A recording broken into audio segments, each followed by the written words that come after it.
Hello, very good afternoon dear. Asha ji, very good afternoon. नहीं, कोई network problem नहीं है। मुझे अटेंड करने में थोड़ा समय लगा, तो स्टार्ट करते हैं। लास्ट जो टॉपिक था मैं उससे स्टार्ट करता हूँ बच्चे। लास्ट सेशन में हमने मिट्टियों का जो टॉपिक है वो स्टार्ट किया था। बाकायदा इंडिया के अंदर जो है यूनाइटेड स्टेट्स के मॉडल पे 8 टाइप की मिट्टियाँ मिलती हैं, जलोढ़ मिट्टी से लेकर के पर्वतीय मिट्टी। और उसमें हमने सिलसिलेवार जो है सब मिट्टी के बारे में पढ़ा था। तो जलोढ़ मिट्टी जो है मैदानों वाले इलाके जो नदियों के द्वारा तैयार हुए हैं, हम उसकी बात कर रहे हैं। नदियां ही इस मिट्टी का निर्माण करती हैं। भारत के लगभग 40% के इलाके में ये मिलती है। आप इतनी उपजाऊ होती है कि किसी भी तरह की फसल को इसमें से लिया जा सकता है। खादर और बांगड़ तरह के दो क्षेत्र होते हैं जो बड़े फेमस होते हैं, और सवाल पूछने की टेंडेंसी भी सबसे ज्यादा इन्हीं से होती है। काली जो मिट्टी है डियर जी, वो कहाँ मिलती है, कैसे बनी, कौन सी फसलें ली जा सकती हैं, अलग अलग जगह पे इसको हम किस नाम से इसको हम रेगड़ मिट्टी भी कहते हैं स्थानीय भाषा में। इस मिट्टी की खासियत है कि अगर सूखा है या सूखा मतलब पानी नहीं है, तो ये इसमें दरारें आ जाती हैं, और दरारें आने से फायदा होता है कि नाइट्रोजन या ऑक्सीजन वगैरह जो है वो काफी अंदर चले जाते हैं। सेल्फ प्लगिंग सॉइल्स है, कपासों के लिए काफी उपयुक्त है। कैसा निर्माण हुआ वो हमने देखा। रेड सॉइल्स, लाल मिट्टी कहाँ मिलती है, किस कैसे बनी है, किस और किसकी अधिकता की वजह से इसका कलर लाल है। ज्यादा उपजाऊ नहीं है, उर्वरक डालो तो काम चल जाएगा। सर आज हिंदी क्लास का मैसेज आ गया था बट लगी नहीं। अच्छा, होता है डियर आशा जी, गर्मी है, टीचर की अनअवेलेबिलिटी हो जाती है, तबीयत खराब होने लग गई है, मौसम भी काफी चेंज हो रहा है, तो तबीयत खराब हो जाती है, तो बच्चे वो रहता ही है। अभी अभी आज आप देखो कि अभी भी ऑनलाइन सेशंस में कितने ही बच्चे अवेलेबल है, तो गर्मी थोड़ा सा दिक्कत करती है, बट कोई दिक्कत नहीं है। आज नहीं लगेगी, कल लगेगी, लगे तो की। तो शुष्क मिट्टी है, कहाँ मिलती है, मोटे अनाज ले सकते हैं, कनाल है, यहाँ पर इंदिरा गांधी कनाल, और राजस्थान और गुजरात वाले क्षेत्र में मिट्टी ज्यादा मिलेगी। सलाइन मिट्टी है, वो क्यों सलाइन है, कहाँ मिलती है वो देखा। दलदले मिट्टी है, कहाँ मिलती है, वगैरह वगैरह। और इन मिट्टियों के अंदर किस चीज की अधिकता होती है, किस चीज की कमी होती है, वो मैंने आपको बता दिया। तो राम राम डियर सुरेंद्र जी।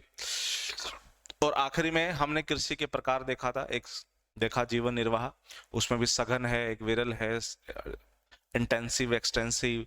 इंटेंसिव का मतलब होता है जहां पर जनसंख्या ज्यादा है, जोत का आकार यानी जो खेत का आकार है वो बहुत कम है, और फसल जो उगाए जाते हैं जनरली यहाँ पर खाने के लिए उगाए जाते हैं। जबकि एक्सटेंसिव टाइप में जो है, जैसे कि यूरोप और अमेरिका जैसे देशों में है, जनसंख्या कम है, जोत का आकार ज्यादा, मतलब एक व्यक्ति के पास ज्यादा जमीनें हैं, और जो फसल उगाई जाती है वो ज्यादातर मार्केट में बेचने के लिए उगाई जाती है। उसके बाद एक शिफ्टिंग कल्टीवेशन देखा हम लोगों ने, स्थानांतरित कृषि, और कमर्शियल फार्मिंग नाम से पता चल रहा है वाणिज्यिक कृषि, जिसको उगाना ही है बेचने के लिए। अब रबड़ खा नहीं सकते तो रबड़ बेचना ही है, तो रबड़ एक कैश क्रॉप्स भी है, वाणिज्यिक फसल भी है। अगर आप भेड़ उगा रहे हैं, कहता हूँ कि अगर भेड़ों को भी अगर आप ले रहे हैं मिक्स्ड फार्मिंग में, एग्रीकल्चर के साथ साथ पशुओं को भी पालन हो रहा है, तो भेड़ों का पालन क्यों करेंगे? भेड़ों का पालन उनकी रुई के लिए करेंगे, सॉरी ऊन के लिए करेंगे। उसी तरीके से अगर आप बकरी पालन कर रहे हैं तो दूध के लिए भी करेंगे और मांस के लिए भी करेंगे। तो कमर्शियल फार्मिंग का मेन मकसद ही होता है कमर्शियल पर्पज, यानी पैसे का पर्पज। आगे बढ़ेंगे तो हम सबसे पहले इस शिफ्टिंग कल्टीवेशंस पे बात करते हैं। जब डियर जी हम शिफ्टिंग कल्टीवेशंस, जिसे हम स्थानांतरित कृषि करते हैं, सीन ये होता है कि आप एक ऐसे क्षेत्र में हैं जो जंगली है। वेरी गुड आफ्टरनून डियर कविता। और वहां पर आप एक आदिवासी हैं। आदिवासी लोगों के पास क्या है कि ज्ञान तो होता नहीं है, वैज्ञानिक ज्ञान तो इनके पास है नहीं। अब ये लोग क्या करते हैं कि एक जगह से को ये खाली करते हैं। यहाँ क्या है, पेड़ पौधे हैं, पहले इस क्षेत्र को खाली करते हैं। खाली करके यहाँ क्या करते हैं, एक फसल उगाते हैं, फिर फसल कट जाती है, फिर फसल उगाते हैं, फिर कट जाती है। लेकिन दिक्कत क्या है कि इनका जो मेथड है इस कृषि को करने का, वो क्या है, टोटली ट्रेडिशनल है, पारंपरिक खेती है। पारंपरिक खेती में प्रॉब्लम यह है कि आपको ये पता ही नहीं चल पाता कि इस मिट्टी में कितनी तो आपको गैप रखनी है, एक दो फसलों के बीच में। इस मिट्टी में कौन कौन से आपको इसमें खाद डालने हैं, फर्टिलाइजर डालने हैं, नाइट्रोजन कितना आना चाहिए, फास्फोरस कितना होना चाहिए, पोटाशियम कितना होना चाहिए, वो नॉलेज नहीं है। तो होगा क्या कि आप इस जगह से 3 फसल ले पाए, 2 या 3 जो भी है, 2-3 फसल ले पाए। तीसरे फसल के बाद जो है ये मिट्टी उपजाऊ नहीं रही, इसकी उर्वरक क्षमता खत्म हो गई। आपने कोई बाहरी चीज, कोई फर्टिलाइजर वगैरह आपने इसमें डाला नहीं, तो जिससे क्या हो गया कि ये खेत आगे दूसरे फसल को पैदा करने में थोड़ा सा नाकामयाब रहेगा। वो क्या करेंगे, इस हिस्से को छोड़ेंगे, दूसरे हिस्से पे जो पेड़ पौधे हैं उनको काट देंगे और फिर यहां पर खेती करेंगे। तो देखिए, एक हिस्से को छोड़ करके दूसरे हिस्से में पहुंच गए, तो क्या कर दिया इन्होंने, स्थान को चेंज कर दिया, इसलिए स्थानांतरित कृषि। तो क्यों इसे स्थानांतरित कृषि कहते हैं वो समझ में आ गया। कई बार क्या करते हैं कि जाते वक्त जो है पीछे वाले हिस्से को ये जला करके भी चले जाते हैं, मतलब काट पीट करके और जला के चले जाते हैं, आग लगा देते हैं। तो इसलिए इसको कहा जाता है दहन व कर्तन प्रणाली भी। दहन व कर्तन प्रणाली। दहन का मतलब है आग लगाना और कर्तन का मतलब है काटना, तो स्लैश एंड बर्न। तो आपकी जो शिफ्टिंग कल्टीवेशन स्थानांतरित कृषि है उसको स्लैश एंड बर्न, दहन व कर्तन खेती भी कहते हैं। दहन इसलिए क्योंकि आग लगा देते हैं, कर्तन इसलिए क्योंकि काट देते हैं। जैसे ही हम बात करते हैं शिफ्टिंग कल्टीवेशन में, ये बेटा भारत में भी प्रैक्टिस की जाती है शिफ्टिंग कल्टीवेशन, ये पूरी दुनिया में भी प्रैक्टिस की जाती है। जब आप भारत में बात करोगे तो एक बहुत फेमस कृषि है जिसका नाम है झूम। झूम एक स्थानांतरित कृषि है। हाँ सर, कहाँ होती है उसके बारे में बात करेंगे। इसी तरीके से एक स्थानांतरित कृषि है जिसका नाम है पामलू। एक स्थानांतरित कृषि है जिसका नाम है खिल। एक स्थानांतरित कृषि है जिसका नाम है कुमारी। एक स्थानांतरित कृषि जिसका नाम है पोड़ू, या फिर जिसको पेंडा भी बोलते हैं। फिर है पामाडाबी।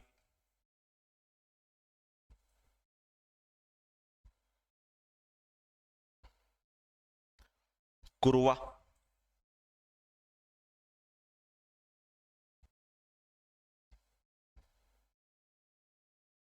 दहिया।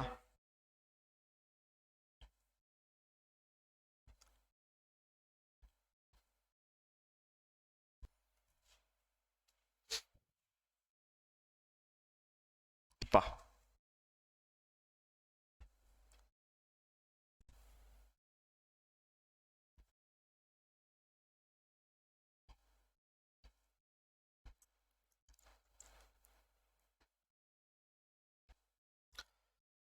अब ये बात बताइए कि जो झुम है ये कहाँ होता है।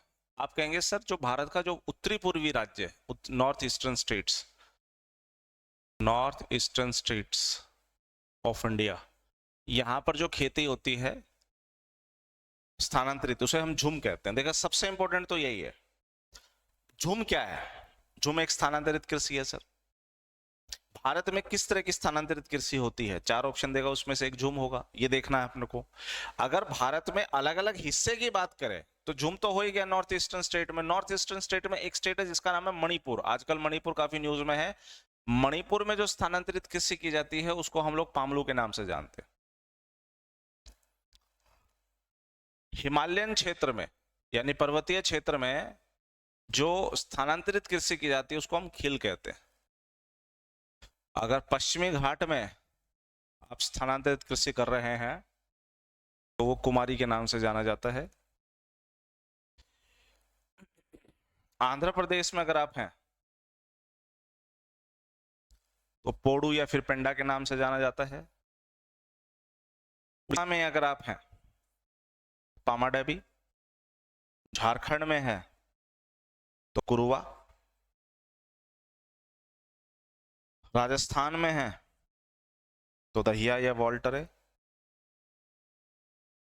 और छत्तीसगढ़ में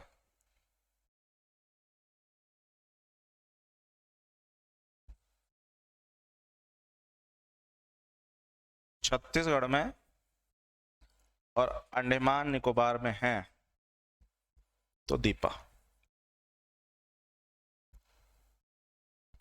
ये हो गया आपके स्थानांतरित कृषि जो भारत के अन्य राज्यों में। अब इंडिया की बात है तो बेटा बात होगी विश्व लेवल पे भी, वर्ल्ड लेवल पे भी। वर्ल्ड लेवल पे अगर हम बात करें तो मिल्पा, कोनुको,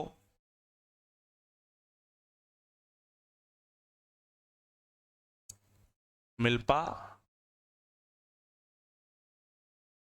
कोनुको,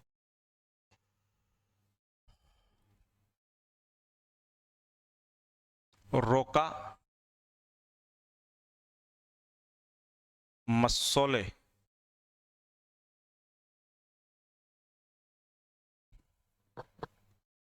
लदांग,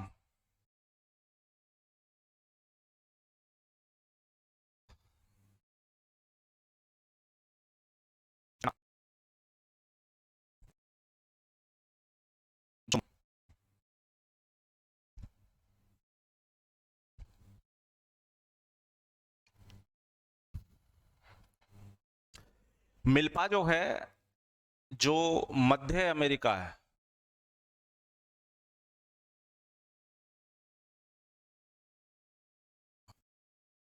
मध्य अमेरिका जिसे यूनाइटेड स्टेट्स ऑफ अमेरिका है उसका जो सेंट्रल हिस्सा है, और अमेरिका का जो सेंट्रल हिस्सा है वहां पर जो स्थानांतरित कृषि होती है उसे मिल्पा के नाम से जानते हैं। वेनेजुला में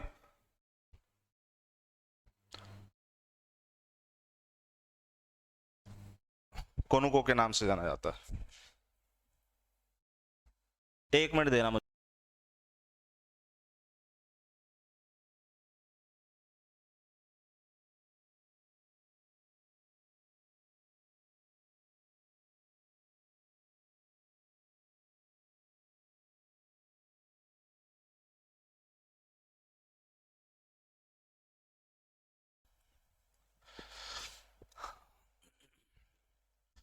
तो वेनेजुला में कोनुको, ब्राजील में रोका,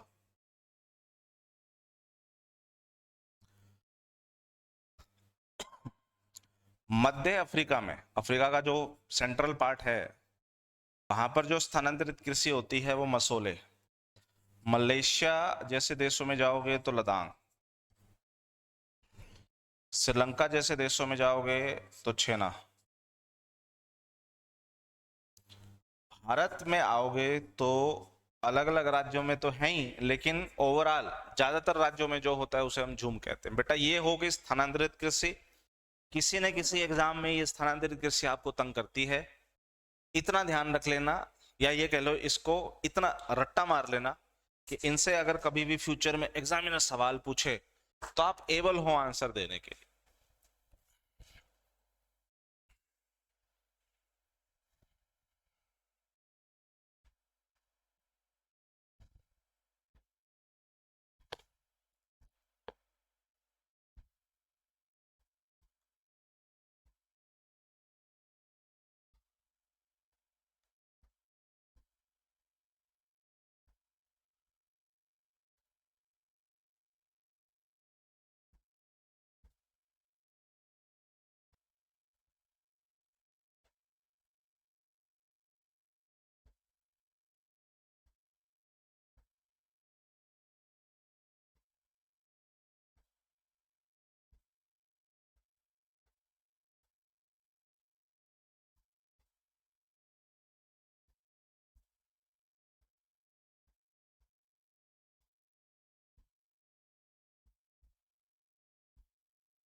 चलो, डाउट किसी का है नहीं बच्चे, तो बढ़ते हैं आगे। तो स्थानांतरित कृषि हो गया, और मैंने आपको क्या बताया, रट्टा मारना है। यस, इसमें रट्टा ही लगेगा और कुछ भी नहीं। अब बात करते हैं हम लोग कमर्शियल फार्मिंग में। अगर आप आएंगे तो यहाँ पर देखिए एक वर्ड है प्लांटेशंस एग्रीकल्चर्स। एक बार इस प्लांटेशन एग्रीकल्चर को साइड कर देते और हम चलते हैं भारत में जो क्रॉपिंग पैटर्न है, यानी सीजन या मौसम। तो कृषि के मौसम जिसे हम लोग कहते हैं, या कृषि के चक्र, रोटेशंस ऑफ एग्रीकल्चर्स। तो इस चक्कर में हमें तीन तरह के सीजन्स देखने को मिलते हैं, जिसे एक तो आप कहते हैं रबी क्रॉप या रबी की फसल, एक होता है जिसे आप लोग कहते हैं खरीफ सीजन या फिर खरीफ की फसल, और एक होता है जिसे हम लोग कहते हैं जायद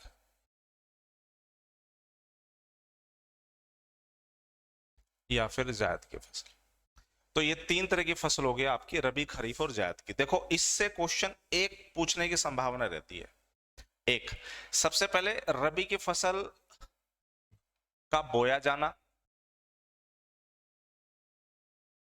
खरीफ की फसल का बोया जाना और जायद की फसल का बोया जाना, एक।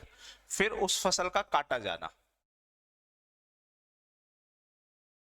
तो ये बोई कब जाती हैं और ये कब काटी जाती, खेल होता है सारा इसका।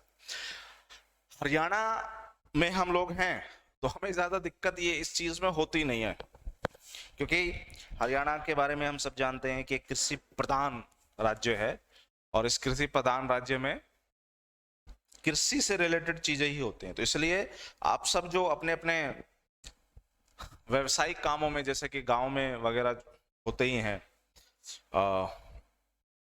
और जनरली खेतों से जुड़े होते हैं, तो उसमें जो फसलें होती हैं, कौन सी फसल कब हुई, मुझे नहीं लगता कि इसमें हरियाणा के स्टूडेंट्स को, और कम से कम उन स्टूडेंट्स को जो खेतों से आते हैं, उनको कोई दिक्कत होगी। यहां तक कोई दिक्कत दिक्कत तो यहां तक होनी ही नहीं है बच्चे।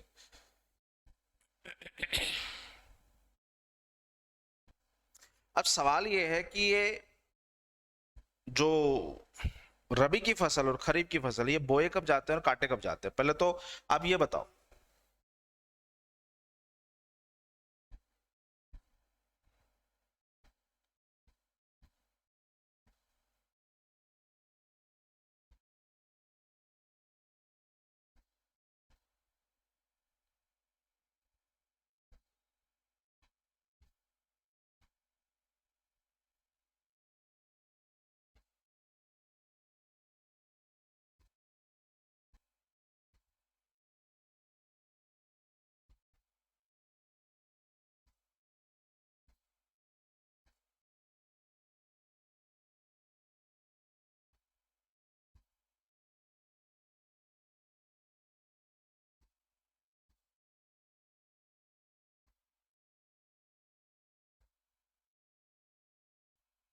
अरे जल्दी बोलो भाई,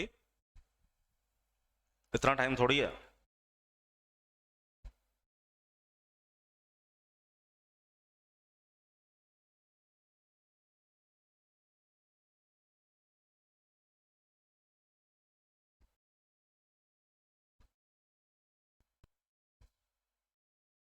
अरे सो तो नहीं गए सारे?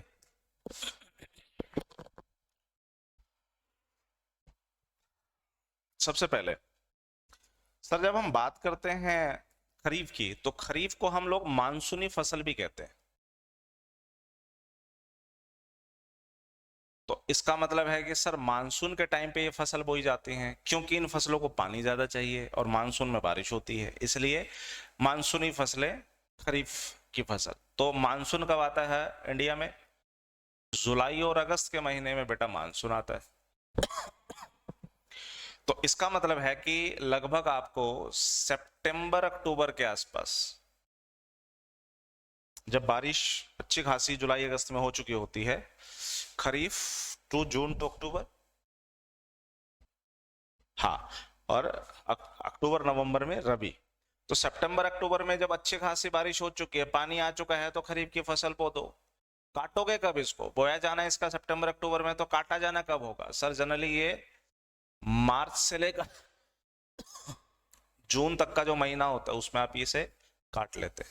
तो एक तो ये पता होना चाहिए कि एक बोई जब कब जाती है और काटी कब जाती है। दूसरा, जब रबी की फसल की बात करोगे, तो ये जो रबी है, अरबी भाषा का ये शब्द है, और अरबी भाषा में रबी का मतलब होता है बसंत।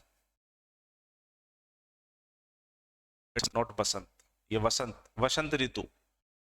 तो वसंत ऋतु में जो है ये फसल बोई जाती है, तो इसलिए रबी की फसल, जो कि जनरली कब होता है? अक्टूबर और नवंबर।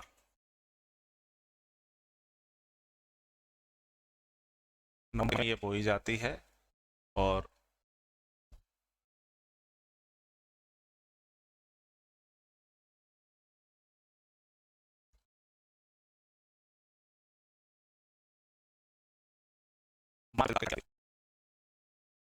और इसे करना है अप्रैल से जून, इसे काट ली जाती है। रबी और खरीफ के बीच का जो गैप होता है उसी में ये बोई भी जाती है डियर जी, उसी में ये काटी भी जाती है।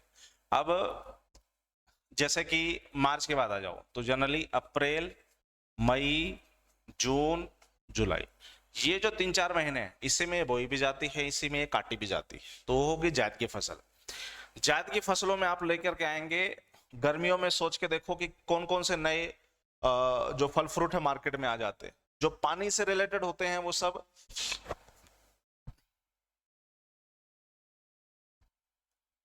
हाँ, तो पानी से जो रिलेटेड होगा ना, जिस फसल में पानी ज्यादा होगा, समझ जाओ वो जायद की फसल है। अब जैसे कि तरबूज, खरबूज, तरबूज हो गया, खरबूज हो गया, खीरा हो गई, ककड़ी हो गई।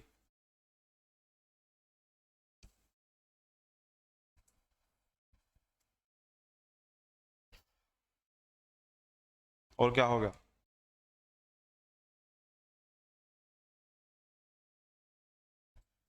करेला हो गया। ये सारे के सारी चीजें जो जायद की फसल है। अभी मार्केट में जो नई फसलें आ रही हैं, हालांकि फसल में आम वगैरह भी हो जाता है बट उसकी काउंट नहीं करेंगे फसलों में। जनरली ये जिसमें पानी की मात्रा ज्यादा होती है, हालांकि करेला एक सब्जी होती है, बाकी ये जो तरबूज, खरबूज, खीरा, ककड़ी वगैरह होती है, पानी की मात्रा इसमें अच्छी खासी होती है, तो समझ जाओ ये जायद की फसल है। अब रबी की फसल को हम कैसे आइडेंटिफाई करें? इसको आइडेंटिफाई करने का तरीका ये है कि इसमें छोटे छोटे वर्ड होंगे, जैसे गेहूं, बड़े हैं, मतलब जिसमें लंबे वर्ड आपको देखने को नहीं मिलेंगे। गेहूं हो गया, जौ हो गया, चना हो गया। थोड़ा बस टेक्निकल जो अलग है वो है सरसों। गेहूं, जौ, चना, सरसों, मटर, तिल, इत्यादि इत्यादि। ये हो गया आपका रबी की फसल। वहीं पे खरीफ की फसल में जाएंगे तो चावल, मक्का, बाजरा, रागी,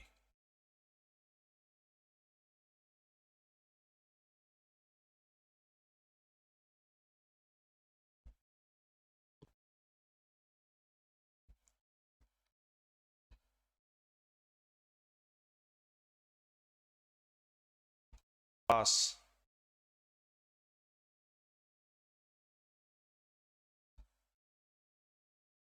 मूंगफली,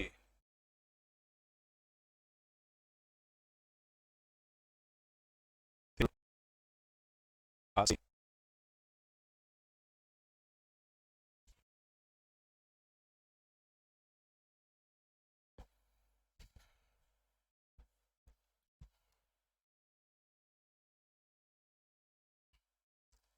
ज्वार वगैरह वगैरह।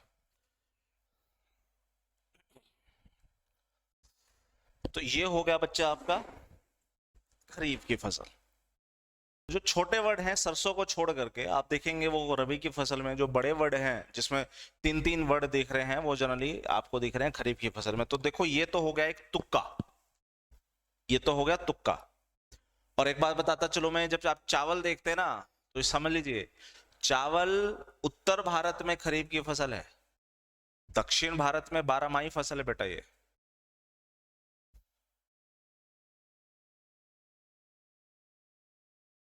जी, मैंने वही तभी कहा था कविता की, जनरली हरियाणा के बच्चों को ज्यादा दिक्कत होती नहीं रबी, खरीफ और जायद की फसलों में डिस्टिंगाइज करने में। यहाँ तक तो आइडिया आप लोगों को मिल जाएगा, कोई बड़ी बात नहीं।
बेटा तिल दोनों में आएगा ना आशा, यही तो चीज है कि जब आप खरीफ की फसल कहते हैं तो आपने कहना है कि जो उत्तरी भारत है, उत्तरी भारत में तो ये है खरीफ की फसल, और दक्षिणी भारत में है बेटा ये रबी की फसल।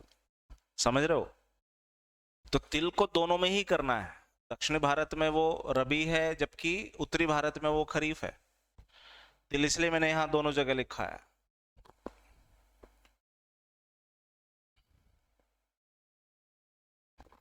तिल उत्तरी भारत में खरीफ है, दक्षिणी भारत में वो रबी की फसल है। तो ये थोड़ा सा ध्यान रख लेना, बस। इसके अलावा इसमें और कुछ भी टेक्निकल नहीं है।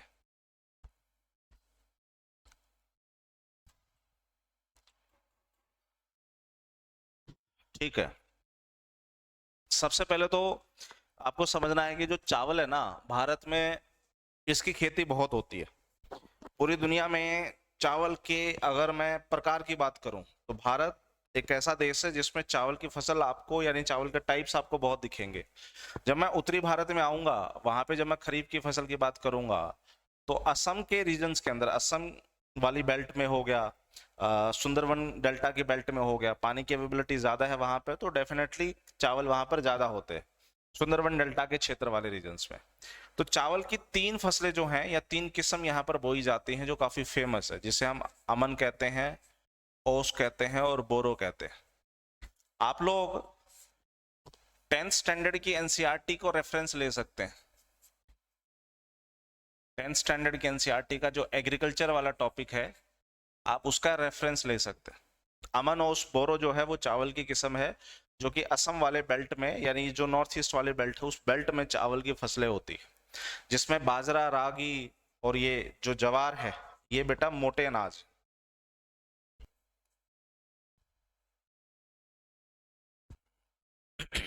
कपास के बारे में हम ऑलरेडी बात कर चुके हैं। मूंगफली आंध्र प्रदेश में बहुत ज्यादा होता, तो इन चीजों पे ज्यादा बात करने की जरूरत नहीं है। हमें जो बात करना है वो इस पे करना है, प्लांटेशंस एग्रीकल्चर्स पे। जब मैं प्लांटेशन एग्रीकल्चर पे बात करूंगा, तो इस प्लांटेशंस या रोपन कृषि की बात करें,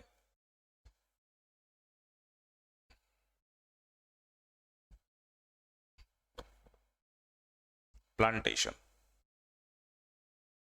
तो पहली बात तो आपको यह समझना है कि हम रोपण कृषि या फिर प्लांटेशन क्रॉप्स किसे कहते हैं। सर हम उससे प्लांटेशन क्रॉप्स कहते हैं जहां पर एक ही फसल ली जाती हो।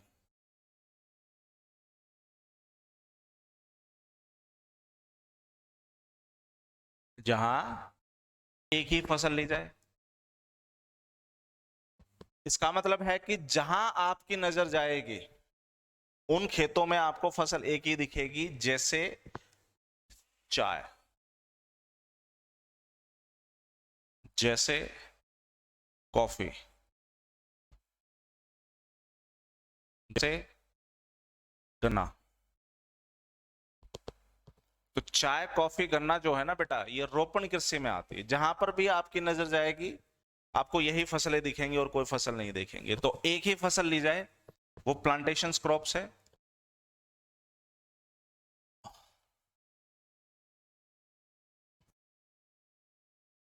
खेतों का जो आकार है वो काफी व्यापक होता है। व्यापक मतलब बहुत ज्यादा होता है। जहां देखोगे वहीं एक ही फसल दिखेंगे। खेत बहुत बड़े बड़े होते हैं। मतलब ऐसा नहीं कि 2 किले में हमने चाय ले ली, 2 किले में हमने कॉफी ले ली ना, उससे काम नहीं चलेगा। उसके बाद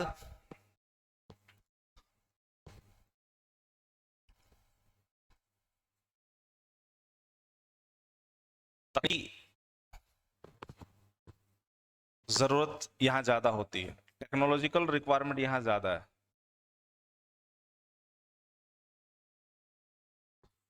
सस्ते लेबर होने चाहिए। मजदूर बहुत महंगे नहीं होने चाहिए, लेबर सस्ते होने चाहिए। और परिवहन व्यवस्था इस इलाके में बहुत अच्छी होनी चाहिए।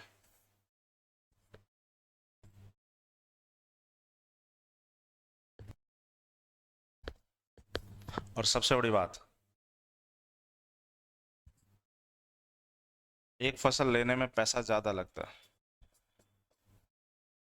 और ये ध्यान रखिए, अगर एक फसल तैयार खराब हो गई तो उसका मतलब है आपका अच्छा खासा पैसा खराब हो जाने वाला है। तो इसलिए रोपण कृषि, खासकर चाय कॉफी की किस जो खेती है वो हर कोई नहीं कर सकता। वो सिर्फ वही लोग जो कंपनी वाले, जो कंपनी टाइप लोग होते हैं वही कर सकते हैं। जैसे टाटा का अपने केरल के अंदर जो है चाय के और कॉफी के बागान है। तो आप और मैं तो सोच ही नहीं सकते, माने अच्छी पूंजी चाहिए इनमें, पैसा ज्यादा लगता, मतलब पूंजी रिक्वायरमेंट ज्यादा होती है। Capital capital requirements major role play करता है। तो इसमें जब चाय पे आते हैं तो सबसे पहले तो पूरी दुनिया में पानी के बाद जो सबसे ज्यादा चीज पी जाती है वो चाय पी जाती है। और चाय जो है पूरी दुनिया में सबसे ज्यादा चीन में होता है और फिर सेकंड नंबर पे भारत में होता है।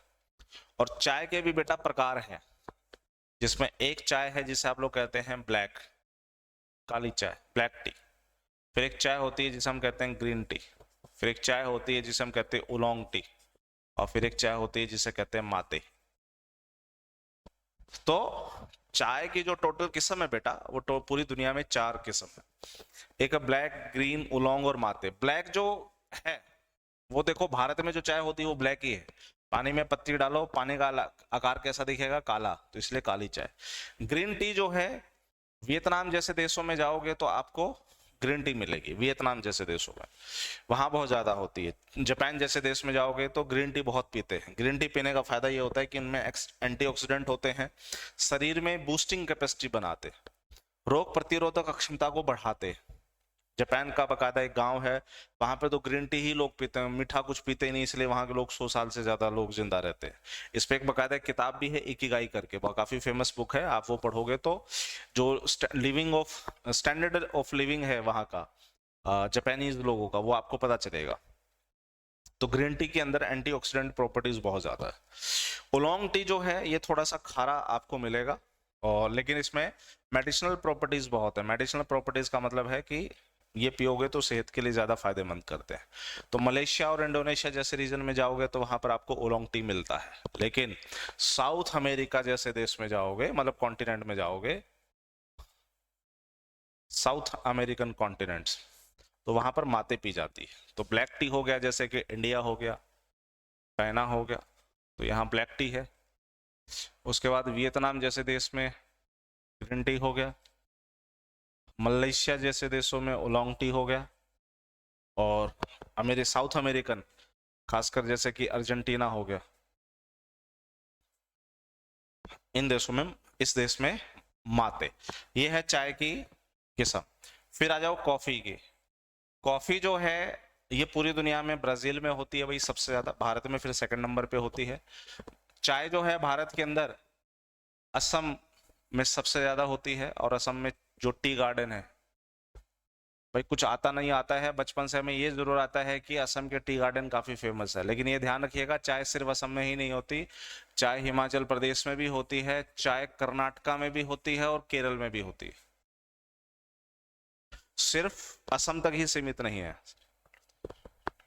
तो डियर आशा, यही तो दिक्कत है, यही तो प्रॉब्लम होती है ना। चाय जो है इसका सबसे पहले जो खोज है वो चीन के किसी एक क्रांतिकारी राजा के द्वारा हुआ था, जिसको आदत थी कुछ भी खाते बनाते समय कुछ भी डाल देता था वो। तो एक दिन ऐसे एक्सीडेंटली वो पानी उबाल रहा था, आसपास पत्ते दिखे, उसको उठा करके उसने पानी में डाल दिया, तो पानी का आकार थोड़ा सा बदल गया। और जब उसने पानी पिया तो वो मतलब सीधे, क्योंकि वो स्टिमुलेटिंग टैनिन कैफीन होता है इसमें, तो टैनिन होने से क्या होता है, वो स्टिमुलेटिंग एजेंट होता है, आपके ब्रेन को बहुत जल्दी एक्टिव कर देता है। यही वजह है कि ऐसा कहा जाता है जब आप थोड़ा सा डाउन फील करते हैं तो आप चाय पी लीजिए तो एक्टिव हो जाएंगे। एक्टिव आप चाय पीने से नहीं होते, एक्टिव आप मीठा खाने से भी हो जाते हैं, इसलिए चाय जो मीठी है वो आपको एक्टिव कर ही देती है। तो चीन में सबसे पहले इसकी शुरुआत हुई थी, चीन से स्मगल करके इंडिया में लाई गई, और इंडिया में आज पूरी दुनिया में जहां जहां इसके लेकर के एक क्लाइमेट अवेलेबल होता है वहां चाय उगाई जाती है। ऐसा ही कॉफी के साथ हुआ, कॉफी भी अरब से आई थी। याद कीजिए, मैंने आपको फिजियोग्राफिक डिवीजन ऑफ इंडिया में बताया था कि कर्नाटका के अंदर एक पहाड़ी है जिसका नाम है बाबा बुदन की पहाड़ी, जिसका हाईएस्ट पॉइंट मुलानगिरी था। वो फेमस किस लिए, कॉफी के लिए फेमस है। अब इसकी भी किस्में हैं, जिसमें एक किस्म है बेटा अरेबिका, एक होगी अरेबिका, एक होगी रोबेस्टा, एक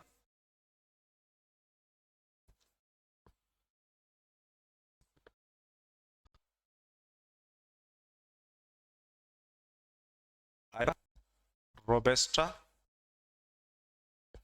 एंड लिबेरिका।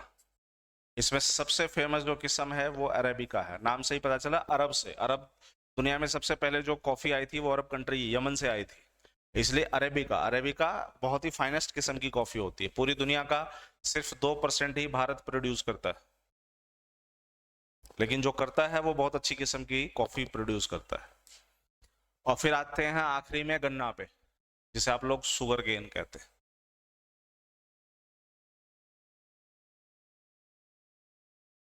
शुगर केन को जब आप प्रोसेस करते हैं तो एक तो ये इंडस्ट्री में प्रोसेस की जाती है, बड़ी फैक्ट्री में प्रोसेस की जाती है, क्योंकि शुगर केन से आप क्या बनाते हैं? शुगर केन से आप चीनी बनाते हैं। चीनी बनाना का जो मेन है,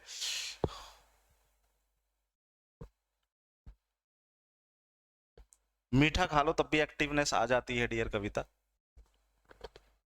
जरूरी नहीं है चाय पियो, लेकिन मीठा खाने से एक्टिवनेस आ जाती है।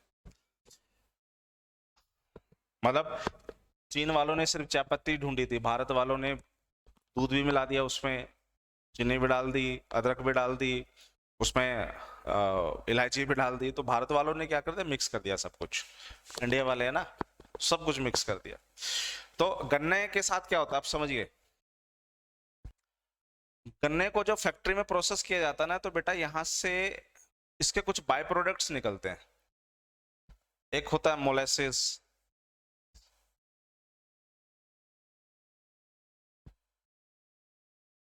बगासिस।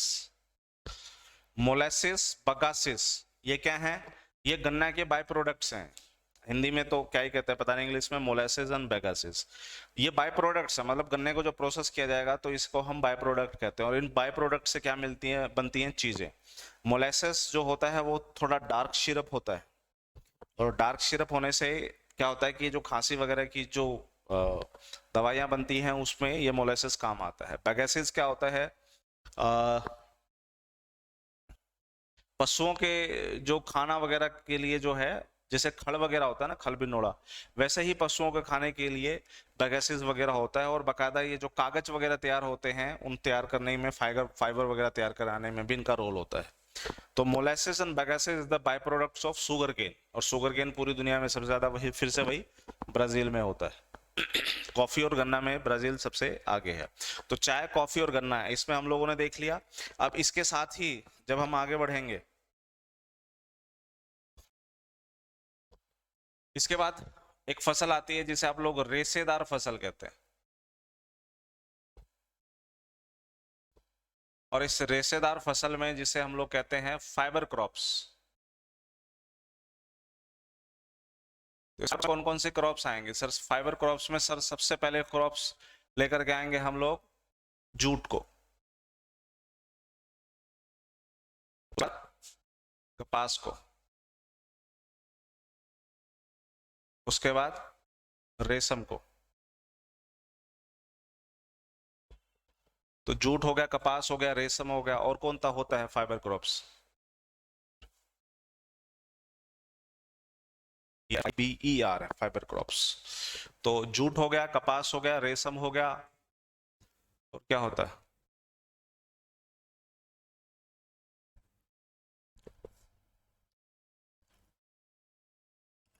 बस ये हो गया आपके फाइबर क्रॉप्स, 3। तो जैसे ही जूट की बात आती है तो इसको आप लोग क्या कहते हैं? एक फेमस क्रांति है भारत में जो जूट से रिलेटेड हुई है, जिसको आप लोग क्या कहते हैं? Golden revolution. तो गोल्डन रेवोल्यूशन किससे जुड़ा हुआ है? जूट की फसल से ही जुड़ा हुआ है। गोल्डन रेवोल्यूशन जूट के लिए ही बनाया गया, एक चीज। दूसरा चीज, हिंदी में सर इसे सुनहरा रेशा भी कहते हैं, गोल्डन फाइबर। सुंदरवन डेल्टा क्षेत्र में सबसे ज्यादा होता है।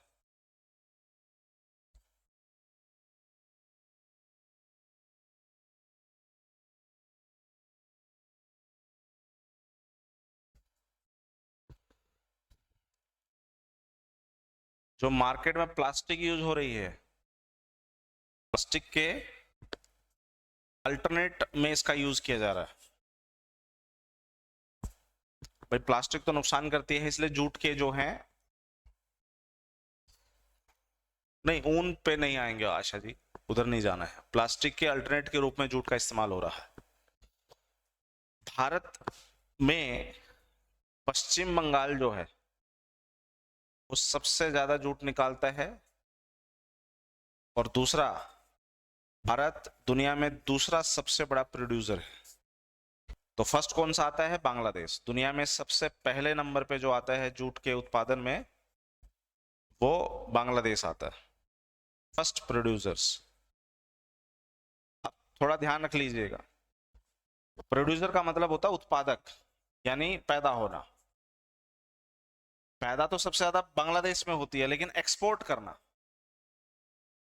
एक्सपोर्टर, एक्सपोर्ट करने के मामले में भारत सबसे आगे। एक्सपोर्ट भारत ज्यादा करता है, बांग्लादेश कम करता है। तो ध्यान रख लेना ये कि प्रोड्यूसर्स जो है बांग्लादेश है, लेकिन एक्सपोर्टर जो है भारत से।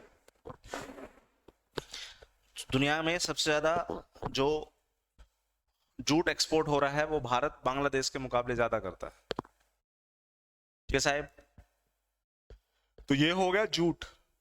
और आजकल आपने देखा होगा मार्केट के अंदर जब जाते हैं आपके पास एक जूट का थैला भी होता होगा। तो प्लास्टिक को जितना जल्दी बाय कर देंगे उतना ही फायदा है, क्योंकि प्लास्टिक एनवायरनमेंट को काफी नुकसान पहुंचाता है।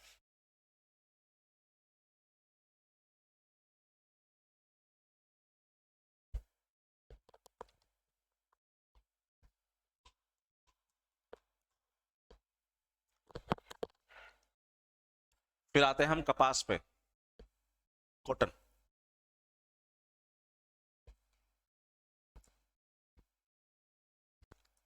वैसे तो यार कॉटन से रिलेटेड हम काम कर चुके हैं, मतलब कॉटन से रिलेटेड बात हम लोग कर चुके हैं। किस मिट्टी में सबसे ज्यादा होता है ये? काली मिट्टी में। काली मिट्टी गुजरात और महाराष्ट्र वाले क्षेत्र में ज्यादा होती है। यस। तो सबसे पहले सर कपास से रिलेटेड एक फैक्ट्री की बात करते हैं। फर्स्ट फैक्ट्री 1854 में उस समय के बंबई, आज के मुंबई में लगाई गई। तो पहली फैक्ट्री तो ये। और जब आप अंग्रेजों की स्टोरी पढ़ते तो हमें पता चलता है कि अंग्रेज भारत से कपास लेके जाते थे अपने देश में, प्रोसेस करके वो इंडिया लेकर के आते थे। उससे बना हुआ जो सामान होता था वो काफी अच्छा होता था, जिससे जो स्थानीय जो व्यापार होते थे वो खत्म हो गए थे। और 1857 की क्रांति का वो एक कारण भी बना था कि स्थानीय व्यापार खत्म कर दिए थे अंग्रेजों ने, क्योंकि यहाँ से कच्चा माल लेके जाते, वहां पर प्रोसेस जो माल है वो इंडिया में लेकर के आते, जो देखने में अच्छे होते थे और लोग उन्हें खरीदते थे। तो स्थानीय व्यापार खत्म होने की वजह से भी लोगों के बीच में एक डिसकंटेंट था, एक नाराजगी थी, जो 1857 की क्रांति में देखने को मिली भी थी। कपास को प्रोसेस किया जाता था इंग्लैंड में और प्रोसेस करके ले आते थे इंडिया में। तो भारत के कुछ शहर हैं और उन शहर को किसी पर्टिकुलर चीज से जो है संबोधित किया जाता है। जैसे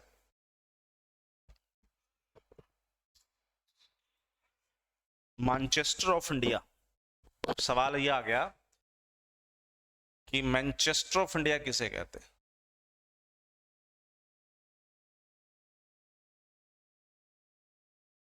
Manchester of India, Manchester of North India, Manchester of South India, cottonopolis of India, cottonopolis of India. तो मैनचेस्टर ऑफ इंडिया में हम नाम लेकर के आएंगे अहमदाबाद का। इसे भारत का मैनचेस्टर कहा जाता है। मतलब यहाँ पर बहुत मतलब फैक्ट्रियां जो हैं सूती उद्योग से रिलेटेड बहुत ज्यादा है। तो Ahmedabad Manchester of India. Manchester of North India Kanpur. South India Coimbatore.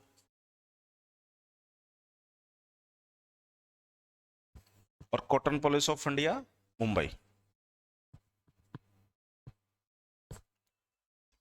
तो ये कुछ संबोधित किया जाता है कपास से रिलेटेड, बाकी और कुछ भी हमें कपास वाले टॉपिक में नहीं करना है। अब आ जाओ रेशम। रेशम जिसे हम लोग सिल्क कहते हैं, सिल्क से जुड़ा हुआ जो रेवोल्यूशन है उसे आप लोग सिल्वी कल्चर, सॉरी सेरीकल्चर कहते हैं। एक कल्चर जिसमें सिल्क उगाया जाता है उसे हम सेरीकल्चर कहते हैं। सिल्क दो टाइप की होती है, एक सिल्क होती है जिसे आप लोग कहते हैं मलबेरी, एक होती है जिसे हम कहते हैं नॉन मलबेरी। यानी वो सिल्क जो सहतूत के पेड़ पे होता है वो तो मलबेरी है, और जो सहतूत के पेड़ पे नहीं होता वो नॉन मलबेरी है। तो मलबेरी से तो मलबेरी कीजिए, मतलब जो पेड़ है उसके नाम से ही उस रेशम को मलबेरी कहते हैं। तो एक तो आपका मलबेरी हो गया, दूसरा आपका हो गया ईरी, तीसरा हो गया आपका मुगा, चौथा हो गया आपका तसार। तो ईरी मुगा तसार क्या है सर? ये रेशम के प्रकार है। कौन सा रेशम? Mulberry non mulberry? ये नॉन मलबेरी के प्रकार है। मलबेरी में एक ही है और वो मलबेरी के नाम से ही जानी जाती है। तो टोटल रेशम के जो प्रकार हुए वो टोटल हो गए 4, जिसमें मलबेरी जो है वो कर्नाटका में ज्यादा होती है, और जो नॉन मलबेरी होती है वो असम झारखंड वाले बेल्ट में ज्यादा होती है, असम झारखंड वेस्ट बंगाल वाले बेल्ट में। नॉन मलबेरी उस बेल्ट में ज्यादा होती है, जबकि मलबेरी कर्नाटका वाले बेल्ट में ज्यादा होती है। और कर्नाटका में कांचीवरम की साड़ियां काफी फेमस हैं, तो कांचीवरम की सिल्क साड़ी जो है मलबेरी से ही बनती है। ठीक है साहब, तो ये हो गया रेशम। और रेशम का जो कीड़ा होता है जिससे ये सिल्क निकलता है उसको हम कहते हैं बोम्बॉक्स मोरी। बोम्बॉक्स मोरी, ये रेशम का कीड़ा है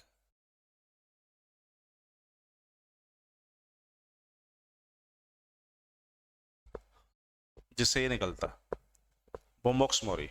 और कीड़े के भी फेस होते हैं, जैसे हमारे इंसान के फेस होता है ना भाई, बच्चा होता है फिर थोड़ा आगे बढ़ता है ना। जैसे एक तो हम बोलते हैं कि भाई इन्फेंट है, इन्फेंट के बाद थोड़ा आगे बढ़ेगा तो हम कहेंगे भैया बेबी है, मतलब इन्फेंट बेबी एक ही है। फिर चाइल्ड है, फिर आगे बढ़ेंगे तो टीनेज में होती है, फिर यंग यूथ स्टेज में होता है, जवान हो गया, फिर बुढ़ापा हो गया। तो स्टेज होती है ना, तो ऐसे कीड़े की एक स्टेज होती है जिसको ककून बोलते हैं।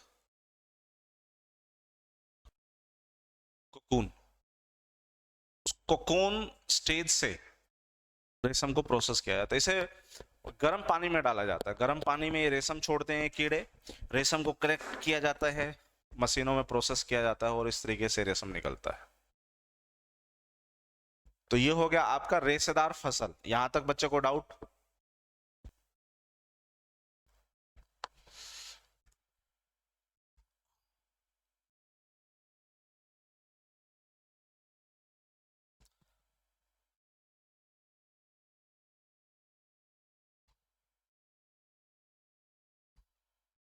और आखिरी में आता कैश क्रॉप्स, यानी ऐसी फसलें जिसको आप उगाते ही हैं ताकि मार्केट में बेच सके, कैश क्रॉप्स।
देखिए कैश क्रॉप का एक बड़ा सिंपल सा सिस्टम है डियर जी। कैश कोई भी चीज जिसको आप कैश करोगे, आपने उगाया, उसको कैश किया, तो आखिरी में आता है कैश क्रॉप्स। काजू खाते हो? खाते ही होंगे। काजू क्या है? कैश क्रॉप है बेटा। रबड़ क्या है? कैश क्रॉप है। मिर्च क्या है? कैश क्रॉप है। उसके बाद आलू क्या है? कैश क्रॉप है।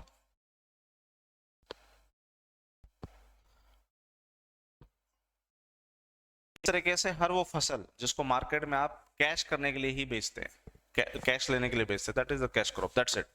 इसके साथ ही एग्रीकल्चर का जो टॉपिक है वो हमारा खत्म हो जाता है। बस इतना ध्यान रख लेना, दो चीजें, एक रेवोल्यूशन वाला टॉपिक है बेटा, और एक कल्चर वाला टॉपिक। कौन सा रेवोल्यूशन किससे जुड़ा हुआ है और कौन सा कल्चर किससे जुड़ा हुआ है, यह आपको पता होना चाहिए। अब जैसे कि ब्लैक रेवोल्यूशन है, ब्लू रेवोल्यूशन है, ब्राउन रेवोल्यूशन है, व्हाइट रेवोल्यूशन है, ग्रीन रेवोल्यूशन है, and so and so and so. तो मैं ये एक्सपेक्ट करूंगा कि आप ये बाय सेल्फ करेंगे। इसी तरह से कल्चर भी बात कर लो, सिल्वी कल्चर है, सेरी कल्चर है,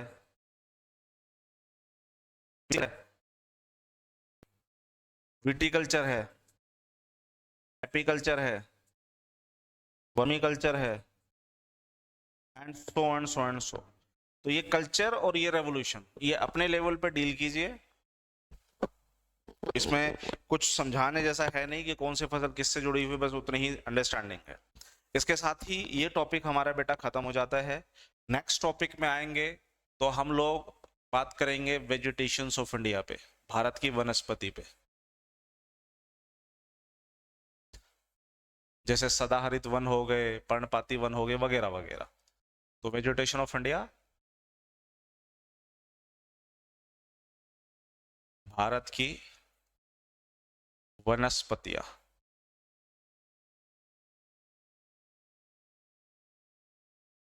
तो ये टॉपिक होगा, और ये खत्म होगा तो economic geography of India start होगा।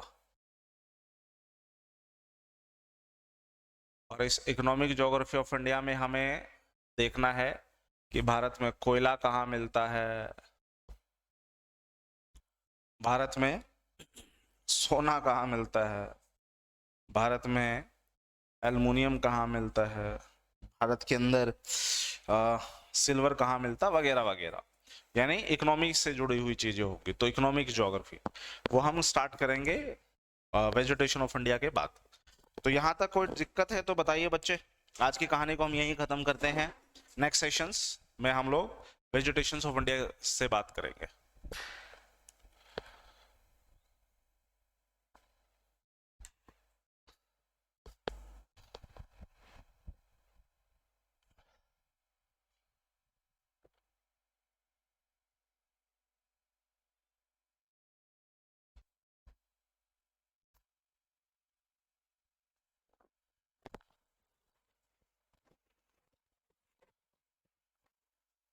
डाउट?